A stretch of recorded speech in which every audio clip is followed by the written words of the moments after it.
He wasn't my father. I found out 2 hours after the lid of his coffin closed and the people drove away. I could have burned that envelope and kept living in my neatly folded lie. But I opened it. And after that, there was no going back. Funerals aren't about tears. They're about the cold in your chest and the strange movements of strangers' hands. People squeeze your palm like you might crumble if they let go, saying things that mean nothing. Stay strong, he's watching you from heaven. I nodded without listening. When it was over, the yard still smelled like coffee and the wet soil of the fresh grave. I drove home in silence. The car was stuffed with flowers and wreaths I was supposed to deliver to relatives. I didn't. I dumped them in the garage, let them wilt there. The house still smelled like a crowd. On the coffee table in the living room, half-drunk glasses, an uneaten cake, and someone else's flowers reeking of chemicals. I took off my tie, tossed it on a chair, and went upstairs. My father's office had always been like a fortress to me. Books lined up evenly, by color and subject. Tools in boxes, each labeled. Blueprints on the wall where he could spend hours drawing perfect lines. The door gave way easily, as always. The room held its warmth, sunlight fell directly on the desk, and in the beam, dust motes floated slowly, like tiny planets. I sat in his chair. I'd done it hundreds of times before, as a teenager, imagining myself the captain of a ship, and later, secretly flipping through his old notebooks that smelled of the workshop and coffee. But this time the chair felt different, it took me in, like it had been waiting all this time. Only my hands on the armrests trembled a little. The left drawer stuck, as always. You had to hook your finger under and pull sharply. When it opened, amid bills and old receipts, I saw an envelope without a stamp. On it was written, "Open after my death." I recognized the handwriting immediately, heavy, slightly crooked letters pressed deep into the paper. I sat there for a minute, maybe two. Then tore open the edge. Inside was a single sheet. "If you're reading this, it means I'm gone." I thought for a long time about whether I had the right to say anything. But silence isn't love. It only delays the moment when it hurts. I'm not your father. Not the one who gave you blood. But I did everything as a father would. He exists. And if you want, you'll find him. I'm sorry I stayed silent. I was scared too. I read it again. A third time. By the fourth, the words had cut into my brain like a knife on ice. I'm not your father. With each repetition, they became more real. The cold rose from my fingers to the back of my neck. I'd heard stories about adoption, about different bloodlines. But that was always someone else. Now it was inside me. I stood, slowly folded the letter, and laid it on the desk. My gaze slid over the bookshelf. Between a photo album and a cracked folder of warranty slips was a thin blue notebook with a worn cover. I pulled it out. The first 2 pages were blank. Then, several entries in someone else's handwriting, thin, slanted right, like they were in a hurry but still wrote beautifully. It wasn't his. And definitely not my mother's.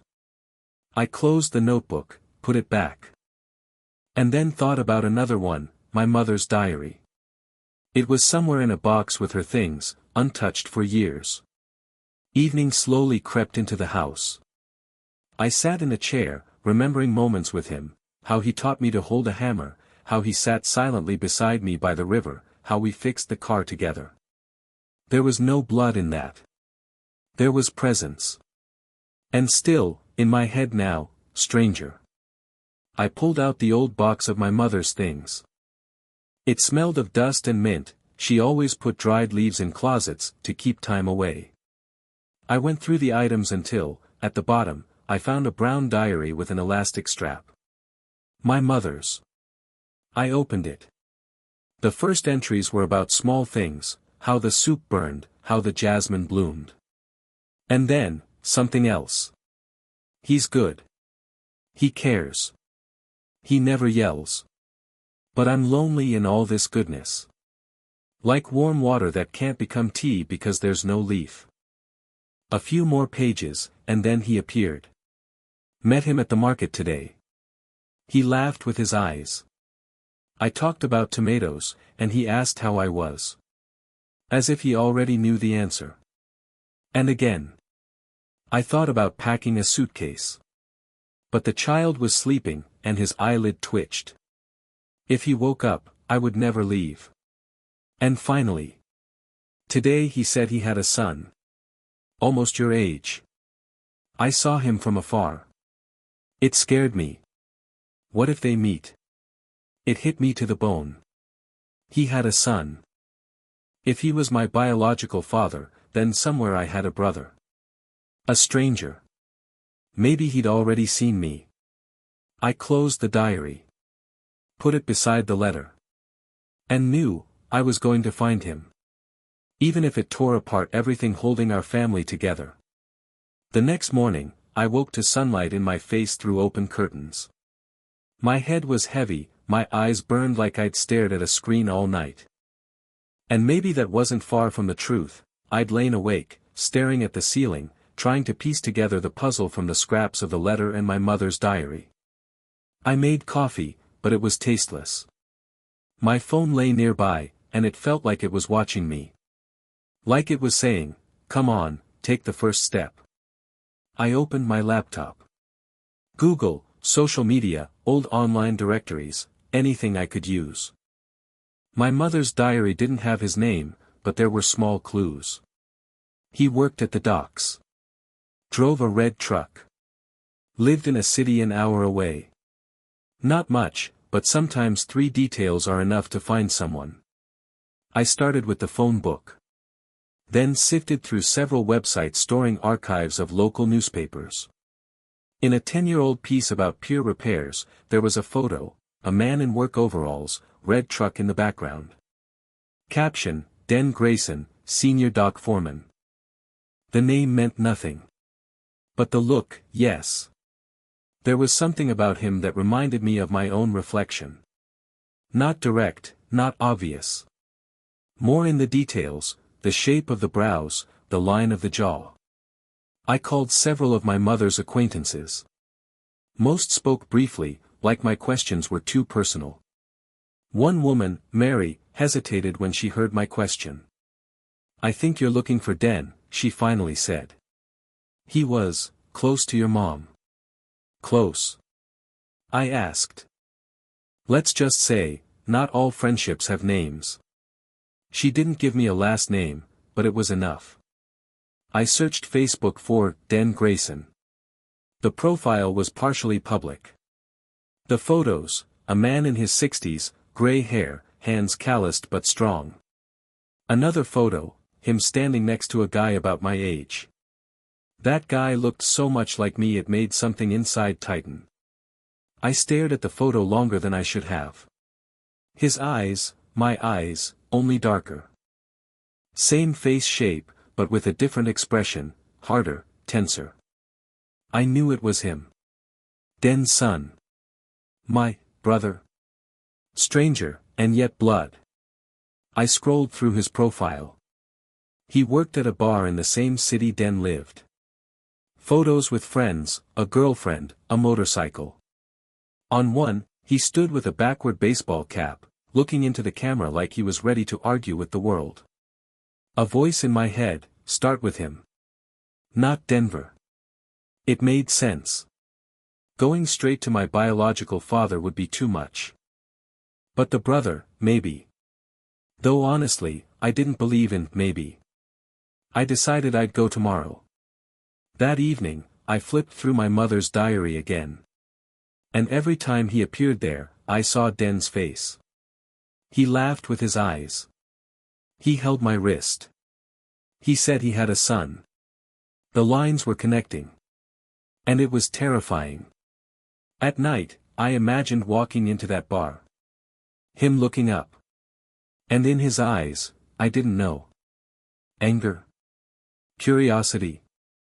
Or nothing at all. The next day, I left early. The road was empty. The sun was climbing slowly over the city, and the radio droned through the morning news. The city they lived in was smaller than mine, but it had its own rhythm. I found the bar easily, dark sign, a couple of motorcycles out front. Inside, it was dim. Just a few customers. Behind the counter, there he was. In person, he looked even more like me. Only his face was tighter, and when he looked up, his eyes held on me for a second longer than on anyone else. "You Logan?" I asked when I got closer. He set a glass down, wiped his hands with a rag. "I know who you are," he said flatly. "What do you want?" "We need to talk." "We?" He gave a short, humorless laugh. "Don't think so." His tone wasn't just cold, it was personal. Like he'd been waiting for me his whole life, but not in a good way. "I know who your father is," I began. "My father?" He leaned closer. "My father is Den Grayson. You don't belong in this story." I wanted to respond, but he'd already turned away to pour beer for another customer. His indifference stung more than open hostility. I left the bar with the feeling we were both standing at the edge of a cliff, and one of us was going to fall first. The bar swallowed the noon light like an old whale, dusty windows, flickering neon signs, music trying to be upbeat but dying halfway through. Outside, I took in the air that smelled of gasoline and fried food, then went back in. If Logan thought I'd quit after one rejection, he didn't know me. Though, truthfully, he didn't know me at all. I sat in a corner and ordered coffee, surprisingly decent, like in any roadside diner. Logan ignored me with professional precision, served everyone but me. Changed kegs, pulled bottles from ice, winked at two girls in baseball caps, laughed at a joke from an old biker in a patched vest. When he finally came over, it was like I wasn't even there. "Anything else?" he asked, eyes somewhere past me. "Yeah." I looked up. 5 minutes. No scene. Out back. He smirked at the edge of his mouth, cold, hiding disdain poorly. "Oh, you're setting rules now? Cute." He called to the cook, "Jamie, cover me for a sec." A minute later, we were in the back lot, concrete, a few crates, trash bins, the smell of old beer and smoke. He leaned against the wall, arms crossed. "Go ahead, hero. Impress me." "Okay," I said. "First, I'm not here to wreck your life. Mine's already been wrecked for me. Second, I didn't ask for any of what I know. And third, if you think I'm here to take your dad from you, you're giving me way too much credit. I came to talk. That's it." "Deep," he scoffed. "Ordering yourself a medal for tact.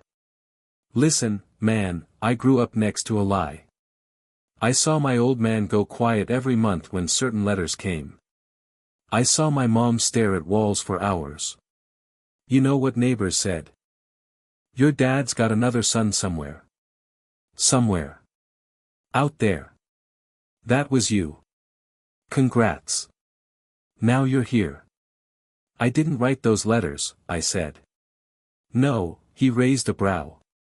"But you were the reason for them. Just by existing." "I didn't choose to exist either," I told him, voice steady, even to me. "Look, Logan, I get that you're angry. Aim it at me all you want. But if, just once, you want to understand what happened, let's sit down and talk. No posturing. No one-liners. I didn't come here as an enemy. You came here as the past," he whispered. "And the past, brother, is the most dangerous weapon. It doesn't aim. It just hits." We stood in silence. Wires buzzed overhead, a dog barked somewhere. For a second, I imagined us sitting on bleachers at a high school field, two guys with the same jawline, baseball caps backward, arguing about the Mariners. That could have been. But it wasn't. "All right," I said. "You ask, I'll answer. I found a letter from the word father caught. From the man who raised me. He wrote that he wasn't my biological dad. My mom's diary confirmed it. There was a love story that didn't turn into a family. And one entry about that man's son, almost my age. That's you. That's all I've got. No claims. No plans. One need, to know who I am. Since you're so honest, his smile sharpened, I'll be honest too. I've known about you a long time. As a teenager, I pictured you living in a perfect family, dad not disappearing to the docks at night, mom not fading in the eyes. I pictured you with better sneakers, better bike, better future. And every time, I thought, he took mine. I didn't take anything. Sounds nice. But the truth is, every time your name came up at home, even unspoken, it ruined things. You were a ghost. A question no one answered. A crack in every conversation. And I'm done living with cracks. So what's your plan? I asked. Punch me? Will that fix it? No. But it'd make my day better, he said lightly.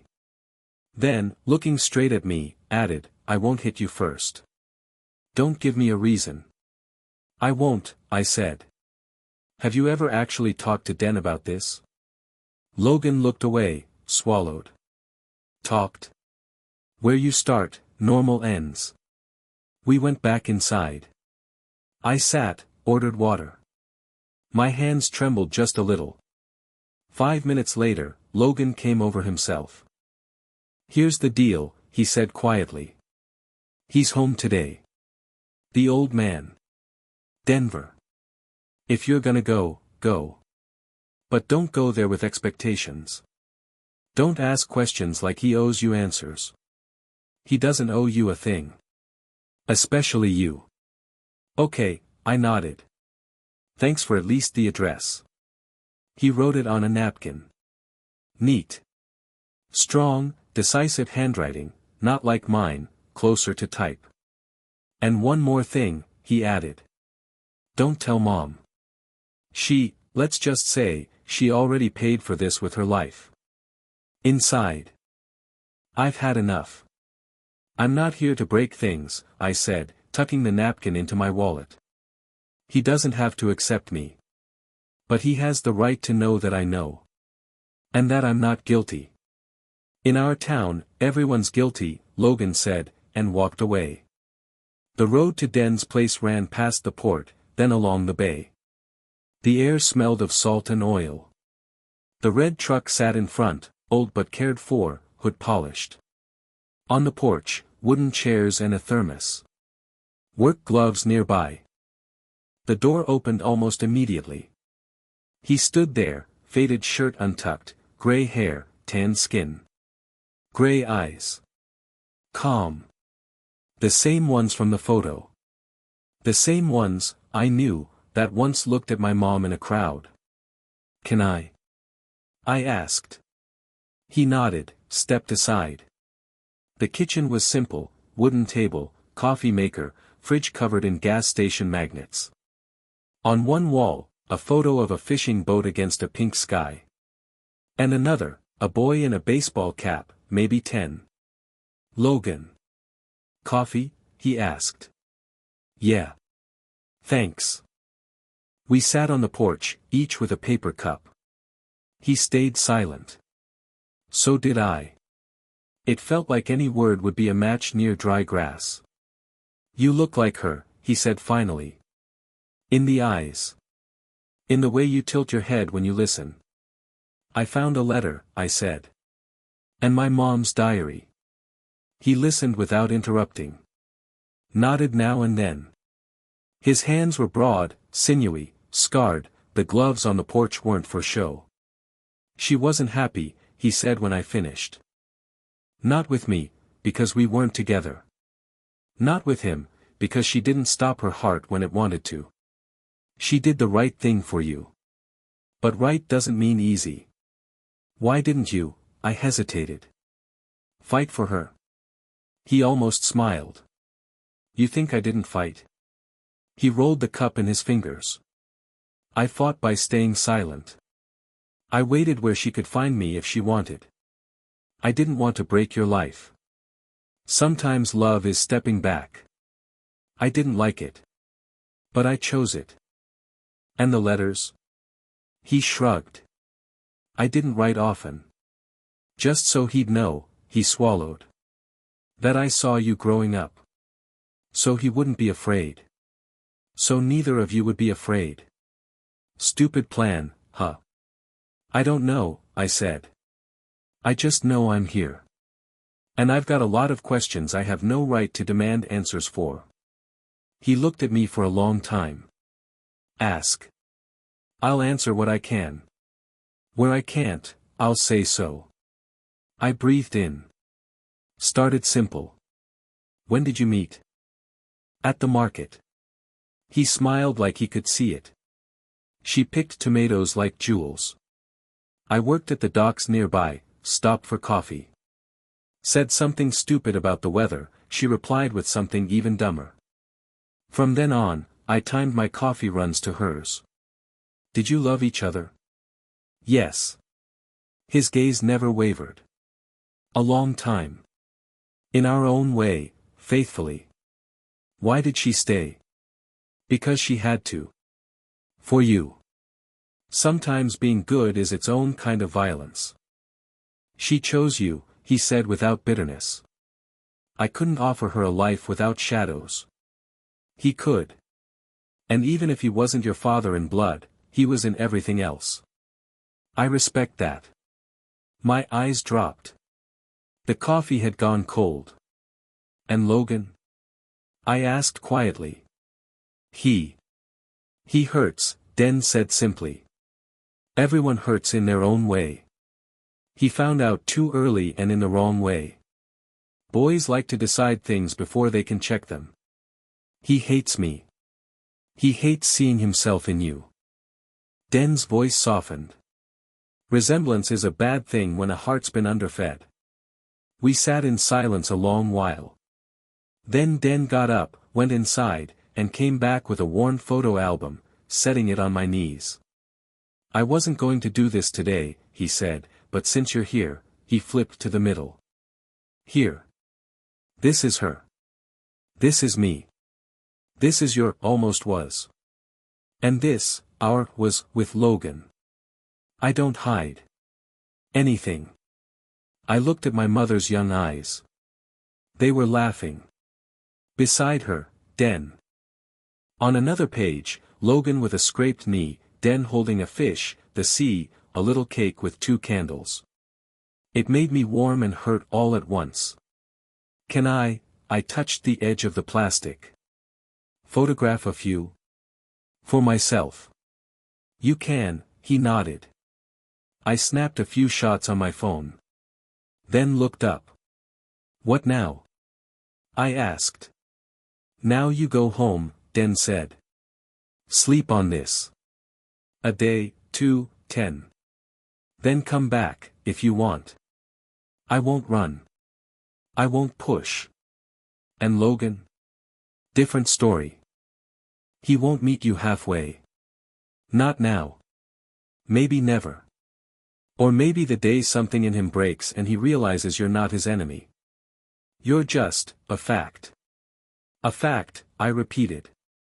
Great word for a person. Sometimes the truest, he said. When I stood, he put a warm, heavy hand on my shoulder. I'm glad you came, he said quietly. Even if it hurts. Me too, I said. Even if. I know, he nodded. I was stepping off the porch when the door creaked behind me. I turned. Logan stood there. His eyes, like ice about to crack. What are you doing here? His voice was flat. Talking, Den said. Wanna join? No, Logan said, never taking his eyes off me. He's leaving. I'll go, I said. But not because you said so. Don't care why, he said. Just don't let me see you here. Logan, Den cut in. No, Logan said. You're not pulling me into a family where I'm a statistic. He already had a family. I had one too. Only mine had you halfway. I'm not sharing you now. I'm not dividing, Den said. Love isn't divided. It's either enough or it isn't. Sounds nice, Logan smirked. Doesn't work. What do you want? I asked. Exactly. Tell me, and I'll do it if I can. I want you gone, he said. And I want my life off pause because of your truth. I won't disappear, I said calmly. But I won't force myself in either. I just exist. And I will. Cool, he said. He just exists. Hear that, old man? He's a fact. Very scientific. Enough, Logan, Den said firmly. They stared at each other. Years of unsaid words in that look. I stepped back. I'm leaving, I said. Den, thanks for the coffee. And the truth. Come back tomorrow night, he said suddenly. There's something I want to give you. Okay. Don't come, Logan cut in. I will, I said. But if you don't want to see me, I'll come around the back. Through the roof for all I care, he said. Just don't pretend we. I'm not, I said. But I'm here. The motel on the edge of town smelled like laundry powder and old curtains. I lay there a long time, staring at the ceiling. Two voices ran through my head, his and mine. One saying, disappear. The other, come back tomorrow. Inside me, something clicked into place, like gears finally finding each other, fear in its place, anger in its place, determination in the center. I pulled up the photos of my mom's diary on my phone. I read one line like a prayer. Love is sometimes just sitting next to someone in silence. Because words are knives. Today I chose silence. I locked the screen. Tomorrow, I'd go to Den again. If Logan showed up, I'd take him like a storm, endure it. If not, fine. I needed one thing, to figure out where their yesterday ended and my tomorrow began. The next evening, I got there early. Den was on the porch with a box. Inside, things that smelled of sea and gasoline, an old knife with initials carved into the handle, a Seattle Mariners baseball cap, and a small envelope with 3 photos. 1, my mom, young, laughing. 1, Den and Logan in a boat. 1, a shot at the market, a hand reaching for a tomato, another barely touching a wrist. This is yours, Den said. Not as proof. As a bridge. Thank you. I was sliding the photos into the envelope when I heard the rumble of a motorcycle. Logan. He killed the engine, pulled off his helmet, walked past me without looking. Grabbed the gloves off the porch. We working? He asked Denver. 15 minutes, Den said. Then we'll make some pasta. Aha. He walked past me and stopped. Looked at the box, then at the envelope in my hands. What's that, short? Things, I said. Photos. Nice, he said, dry. Memory handouts. You can take anything you want, Den told him. It's not a handout. It's family. Oh, that's your favorite word, Logan smirked. Family. 2 sons and 0 patience. I have patience, Den said. So do you. It's just hiding. Right, Logan said. Then hide this too. He grabbed the box from my hands, not rough, but sharp. I'll take it to the shop. You can explain what goes where. Careful, I said. There are photos. Don't worry, brother, he drew out the word like mockery, I won't burn them on the altar of your ego. He walked toward the shed. I stood there, feeling something tighten inside me but not break. Den touched my elbow. He's not a monster, he said tiredly. Just a guy who's been told too long that love has limits. He grew up believing it. I'm not here to take your love from him, I said. I just want my own story. And you already have it, Den nodded. Not because I gave it to you. Because you showed up. From the shed came a thud, something had fallen. Then silence. Then Logan's voice. Hey. You need to see this. Den and I looked at each other, then went in. The shed smelled of wood and oil. On the workbench, Logan had laid out the box's contents. Among them, another, thinner envelope, sealed, with my name on it. My name. In unfamiliar handwriting, not my mom's, not Den's. Neat letters slanting right, just like in that blue notebook from the office. Logan watched me, no anger this time, just cautious interest. Open it, he said. My fingers went cold as I slid it open. Inside, 2 sheets. The first, a letter. The second, a birth certificate copy with the father's name overwritten in ink, Den Grayson, then officially typed over with my legal father's name. I unfolded the letter. If you found this, it means we've both gotten braver. My name is Anna, and I don't know if I have the right to write to you, but I want to. You are my son. You are his son. And you are his son too. In each of you there's a little of me. If you're reading this, no, I didn't choose you over someone else, I chose you for you. Forgive me for everything I didn't do. If you can, find him. If you can't, find yourself. I love you. Mom. The letters blurred. My voice vanished.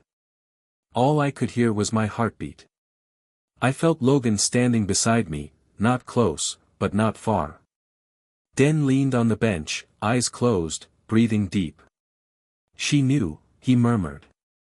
She always thought ahead. I looked up at Logan. He met my eyes. For the first time, there wasn't pure hate there. Something like tiredness. Like acknowledgement. Okay, he said. Short. Rough. That changes some things. Like what? I asked. Don't know, he said. But it does. He picked up the birth certificate, studied it like a map of unknown land, then set it back carefully. Tomorrow, he said to Den, I'll swing by in the evening. We'll talk. All 3 of us, if, he nodded at me. If the fact doesn't mind. I don't mind, I said. Good, he said, pulling a cap from a hook and sliding it on. At the door, he threw over his shoulder, and, man. I'm still pissed. But maybe you're not the kind of reason that's easy to live with. Fair, I said quietly. He left. Den looked at me and, for the first time, really smiled. Tomorrow, he said. Let's give the past enough room so it doesn't choke the future. I nodded, pressing the letter to my chest. Tomorrow. And I knew, the next step wasn't just about meeting. It was about whether the 3 of us could survive the truth in the same room. I showed up a little early. Den was making sauce, the kitchen smelled like garlic and ripe tomatoes. Pasta bubbled on the stove. 3 plates on the table. He did these small things carefully, like that could hold the world together. Need help? I asked, rolling up my sleeves. Just take out the trash, he nodded at a bag by the door. And, when he comes, don't rush. Let him walk in on his own. Got it. We ate in silence for the first few minutes. I could hear the creak of the wooden table, the clink of spoon on ceramic. Den seemed to be pulling words from the air. You ready to hear it all, as it is? He asked finally. I've been hearing it as it is, I said. I'm ready. He nodded. Once I thought truth was like clean water. Give it to someone, they'll be glad. Really, it's like the ocean, sometimes it gives you life, sometimes it drowns you. I lied to myself for years, calling silence protection. It wasn't always protection. A lot of the time, it was fear. You were afraid of him? I asked. Afraid of breaking what you had, he said. And afraid of what I already had, work, a son, a routine where you know what tomorrow brings. Truth smears that. The door creaked. I turned. Logan stood there with his helmet.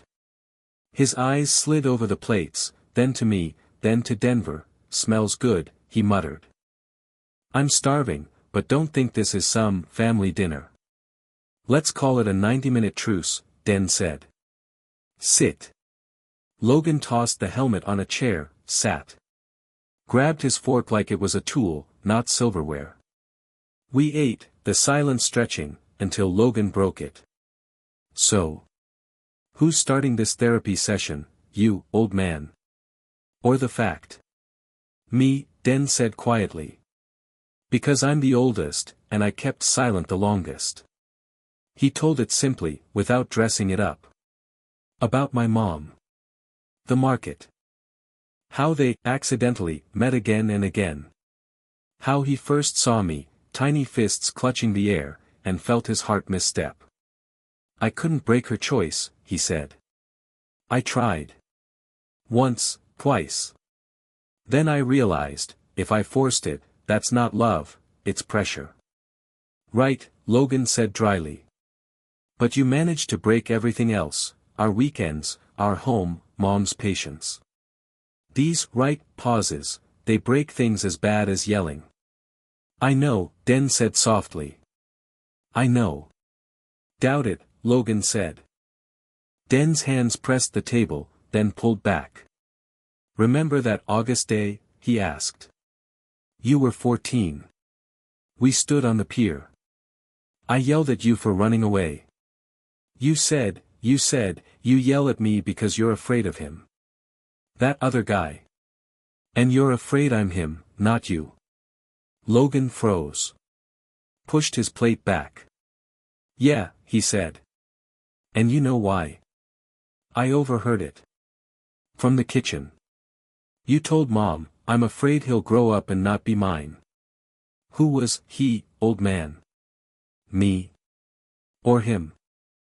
He jerked his chin at me. Den's lips pressed tight.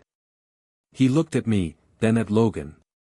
I was afraid of both of you, he said honestly. At different times, in different ways. When your heart learns to share, it loses rhythm first. I was afraid you, Logan, would have a hole where there should be ground. And afraid you, he looked at me, would have false ground, because I was just a shadow.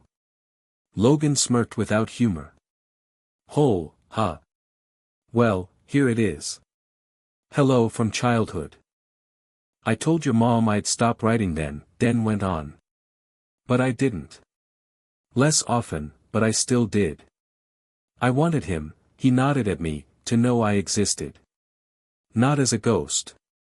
As a man. Great plan, Logan muttered.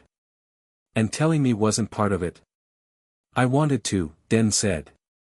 You grew. I thought, soon. But you came home with bloody knuckles, bruises, and I put it off. Another year. And then it was too late. Not too late, Logan said. Just scary.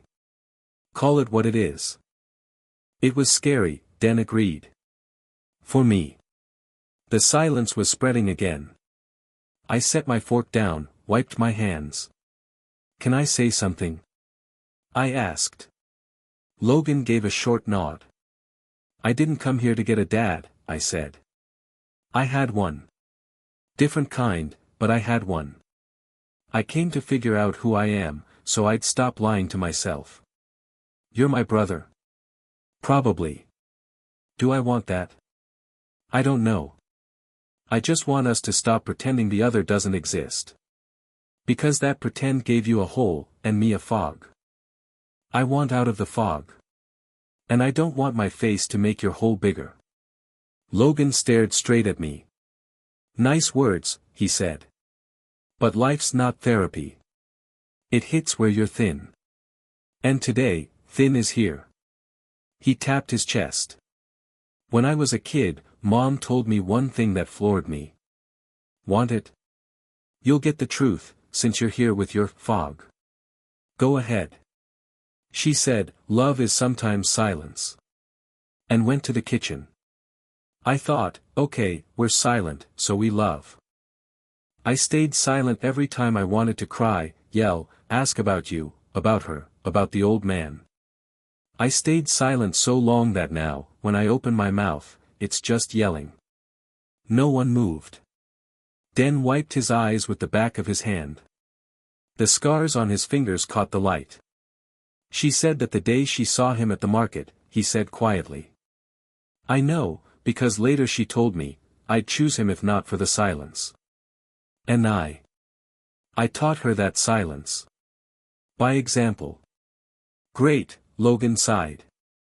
Our own twisted Bible, silence breeds sin, sin breeds silence. And in the end, everybody eats pasta. Maybe in the end, I said, everybody learns to say, it hurts instead of, I'm fine. I'm fine, is cheaper, Logan said. Cheaper, but it doesn't work, Den cut in. Son, you have the right to be angry. At him, at me. But if I've learned anything, it's that anger's not currency. You can't pay for a new life with it. It's a cheap chainsaw, loud, sparks fly, but it never cuts to the core. Logan looked at me. One question, he said. Not for him, for you. Honest. No crap. Okay. What do you want from me? Really?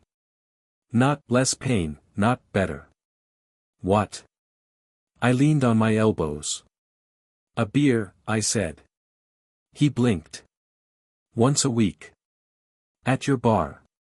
Friday, 7. We talk about baseball, work, whatever. We don't talk about this, until you say you're ready. If never, fine. But beer every Friday. 6 months. Then we decide what's next. If you say no, okay. I'll stop coming. But I won't leave town like you want. Disappearing is your old move. I want a new one. He studied me. Something like curiosity flickered, then vanished. Mysterious, he said. Once a week. No therapy talk. None, I nodded. Just 2 guys in a bar. And if I don't show? I drink alone. And come back next Friday. He rubbed his chin, laughed short. Fine. We'll try. Once. He held up a finger. Once. Don't like you, I say so, that's it. Okay. Den exhaled like a weight slid off his shoulders. Then got up, went to the bedroom, and came back with a small metal box. Set it on the table, opened it. This, he took out a small leather sheath. Is your other grandfather's knife. The man you buried. He gave it to me years ago, said, give it to him when you think it's time. I never thought the time would come. Now it has. He placed it in my hand. The blade was old, polished to a matte sheen. The handle had scratches like wrinkles. The metal plate had 2 letters, my legal father's initials. My chest tightened. Thank you, I said. He was a good man, Den said, like confessing. Better than me. Braver. In his way. You don't need to shrink yourself, I said automatically. Sometimes you do, he smiled softly. It makes space for others. Logan looked up. When you started shrinking, old man, I started growing my fists. Not a good trade. I know, Den said. That's why we're here. Rain started outside, tapping the roof like someone playing old piano keys. The smell of wet wood came through the window. Damn, Logan said, standing. My helmet's gonna soak. I've got a bag, Den said, pulling a big clear bag and a blue tie from the closet. Here. Thanks, Logan said, packing the helmet. He stopped at the door without turning around. Friday. 7. Don't be late, fact. I'll be on time, I said. He left. The door closed softly. Something clicked somewhere, maybe the thermostat. Dan and I stood a moment, listening to the rain scratch at the evening. It's something, he said. Yeah, I nodded. Small. But something. We've got a chance, he said, almost to himself. Small. But we do. I sat again, looked at the knife in my hand, the box, the half-empty plates. Between this kitchen and that market where my mom touched his wrist, there'd been a lifetime of learning silence. Tonight, we were learning to speak. Clumsy, painful, awkward, but speaking. The first Friday felt like stepping onto ice no one had tested. I walked into the bar at exactly 7. Logan was checking the beer taps. When he saw me, he gave a short nod, barely there, and kept working. Lager, I said when he came over. Anything else? His voice was dry, but without edge. No. Just beer. We talked baseball. The Mariners' chances this season. A new pitcher who, according to Logan, plays like someone's making him. 20 minutes, then he had to serve others. The night survived because we didn't touch anything that could blow up. The second Friday, different. He poured me a beer without asking. Sat for a minute when it was quiet. Heard you're helping the old man with the doors, he said. Yeah. We painted yesterday. He probably loves that. He likes when everything works. I think he likes that we're talking, I said. He nodded but didn't reply. Went to serve a red-haired girl. The third Friday brought the first crack. A local guy at the next table, drunk, loud, caught something in our talk about fathers and said. Hey, you two, you're brothers, right? One of you's adopted. Or am I wrong? Logan froze, looked at him in a way that made me think there'd be a fight. But he just said. You're wrong, friend. Go home. I felt my blood speed up. The guy left, but the smell of rot lingered. Logan turned to me. That's why I don't like talking. People eavesdrop, then spread crap. Not your fault, I said. It's just, the world.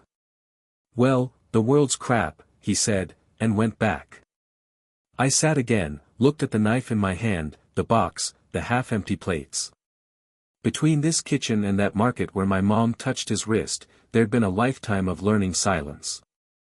Tonight, we were learning to speak. Clumsy, painful, awkward, but speaking. The first Friday felt like stepping onto ice no one had tested. I walked into the bar at exactly 7. Logan was checking the beer taps. When he saw me, he gave a short nod, barely there, and kept working. Lager, I said when he came over. Anything else? His voice was dry, but without edge. No. Just beer. We talked baseball. The Mariners' chances this season. A new pitcher who, according to Logan, plays like someone's making him. 20 minutes, then he had to serve others. The night survived because we didn't touch anything that could blow up. The second Friday, different. He poured me a beer without asking. Sat for a minute when it was quiet. Heard you're helping the old man with the doors, he said. Yeah. We painted yesterday. He probably loves that. He likes when everything works.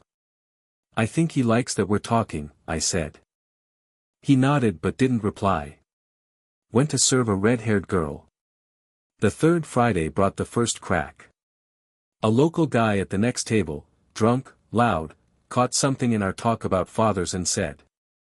Hey, you two, you're brothers, right? One of you's adopted. Or am I wrong? Logan froze, looked at him in a way that made me think there'd be a fight.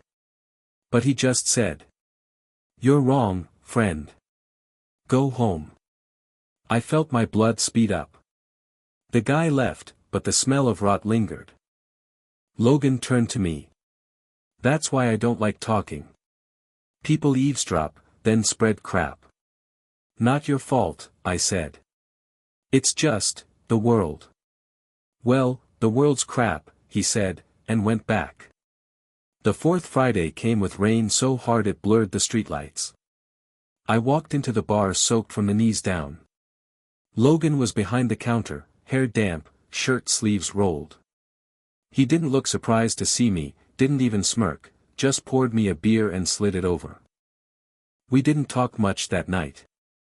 The bar was busy, loud. Somewhere between a baseball update and a local band setting up in the corner, my phone buzzed. Unknown number. I let it ring once, twice, then picked up. Get here. Now. It was Logan's voice, low, urgent. Bar's a mess.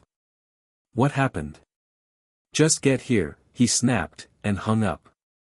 I looked up at him. He was across the room now, jaw tight, one hand gripping the bar like it might break.